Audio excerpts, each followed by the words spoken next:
Dito po sa mundo ng cryptocurrency, mabilis ang takbo ng balita at mas mabilis pa ang pagbabago ng presyo ng mga token. Pero paano kung ang isang cryptocurrency ay maging sentro ng isang kontrobersiya na umabot sa pinakamataas na opisina ng gobyerno? Ito mismo ang nangyari ngayon sa bansang Argentina, kung saan ay inuutos mismo ng Pangulo nilang si Ginoong Javier Milei ang isang opisyal na investigasyon sa Libra cryptocurrency. Ngayon ay ano nga bang dahilan sa likod nito at paano po ito makakaapekto sa atin bilang mga Pinoy crypto enthusiast? Kaya yan po ang siyang ating alamin sa video na ito. Pero bago po tayo magpatuloy ay nais ko lamang po munang bigyang linaw ang aking disclaimer kung saan ang nilalaman po ng video na ito ay hindi po ito isang financial advice. For education and information purposes lamang po ang layunin nito.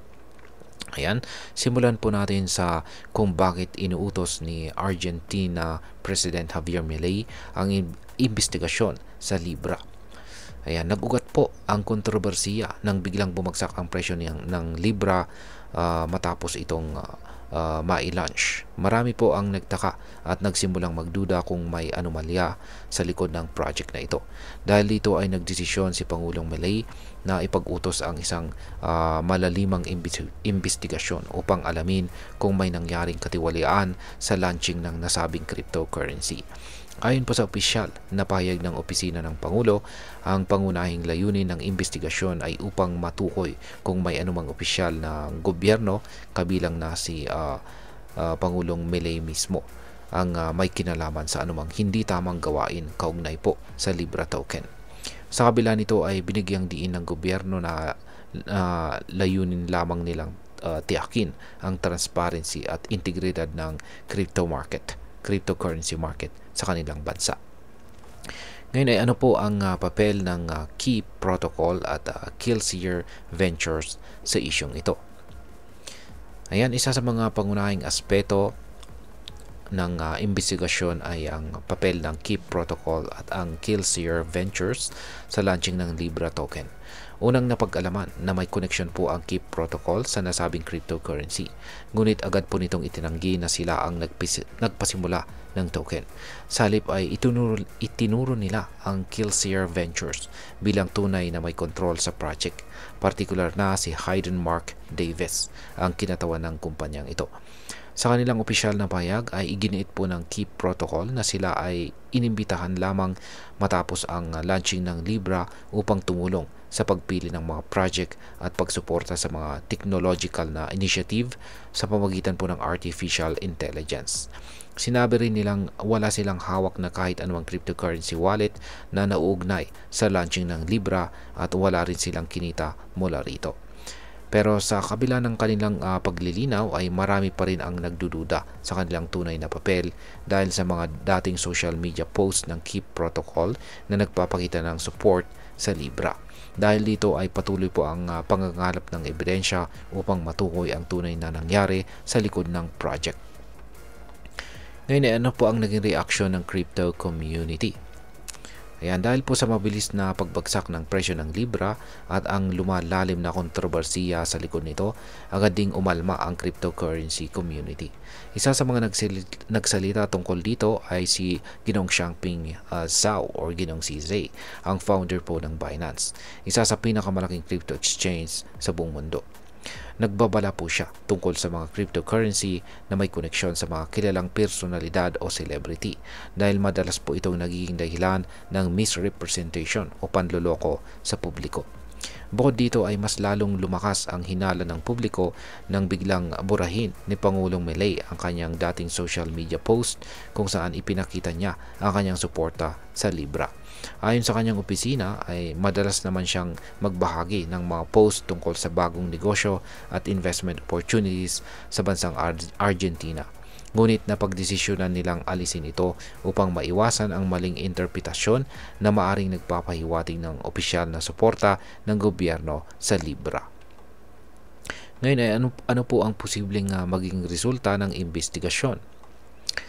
Ayan, dahil po sa utos ni Pangulong Milei, bumuo po ang gobyerno ng isang investigation task unit o UTI na magfo-focus po sa pag-aaral ng mga transaction at iba pang dokumento na may kaugnayan sa launching ng Libra. Layunin nilang tukuyin kung may mga investor na naloko at kung may naganap bang insider trading o anumang illegal na aktibidad sa likod ng mabilis na pagtaas at pagbagsak ng presyo nito. Sa katunayan, ayon po sa isang blockchain analytics firm na Look On Chain, may isang trader na gumamit po ng $2.02 million upang bumili ng 5.08 million Libra at kaagad po itong ibinenta matapos ang launching para kumita ng higit $6.72 million. Bukod pa rito ay may 11 or 11 pang wallet na pinaghihinalaang may insider access na kumita ng kabuang $43.8 million mula sa mabilis na pagbabago ng presyo ng Libra. At ngayon ay ano naman po ang maaaring maging epekto nito para sa atin bilang mga Pinoy crypto enthusiasts. Ayan, bagamat nangyari po ito sa bansang Argentina, may mahalagang aral itong hatid para sa atin bilang mga Pinoy. Ayan, bilang mga Pinoy crypto enthusiasts. Una ay mahalagang mag-ingat sa mga bagong cryptocurrency na biglang sumisikat dahil sa endorsement ng isang kilalang tao, lalo na kung ito ay isang public official. Hindi porket may suporta ng isang prominenteng personalidad ay otomatikong legit o safe na ito bilang investment. Pangalawa, dapat maging mas mapanuri po tayo sa market activity ng isang token bago pumasok dito.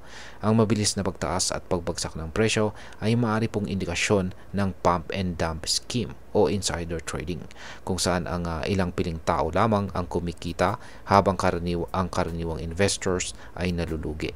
At pangatlo, mahalaga po ang regulasyon at transparency sa cryptocurrency market. Bagamat decentralized po ang crypto, kailangang may sapat na safeguards upang maprotektahan ang mga investors laban sa panloloko at manipulation ng presyo. At ayan, bilang panghuli ay ano naman po ang aking masasabi tungkol dito.